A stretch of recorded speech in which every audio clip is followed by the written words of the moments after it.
احسان فراموش کے ایپیسوڈ 59 کے پرومو میں یہ دیکھا جا سکتا ہے کہ نوال اور کبیر اب بہت خوش باش زندگی گزار رہے ہیں اور وہ فلک کی بیٹی کا بھی بہت اچھے سے خیال رکھ رہے ہیں.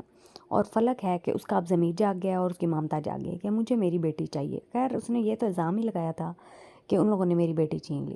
تب تو وہ اپنی بیٹی کو پھینک کر ہی چلی گئی تھی.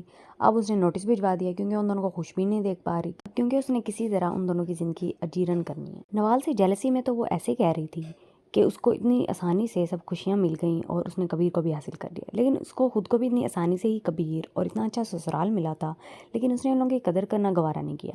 دور کے ڈھول سوانے ہوتے ہیں تو اس کو وہ سب اچھا لگ رہا ہے جو نوال کے پاس ہے. اس نے زیادہ کچھ کھیڑ بھی نہیں لینا اپنی بیٹی کو واپس لے کے, کیونکہ اس کی خود کی پوزیشن ابھی تک اپنے سسرال میں کچی ہے اور وہ اپنی بیٹی کو بھی یہاں لے آ کے بیٹھ جائے گی تو وہ اور پچھتائے گی. اب اس کی نند بھی اس کے پیچھے پڑ گئی ہے کیونکہ اس نے اس کی بیٹی پر ہاتھ اٹھایا تھا, اور اب اس کی وہ والی سازشیں بھی اب والے سسرال میں کام نہیں آ رہی ہیں جو اپنی بیچاری بھابھی کے ساتھ کرتی رہی ہے پچھلے سسرال میں.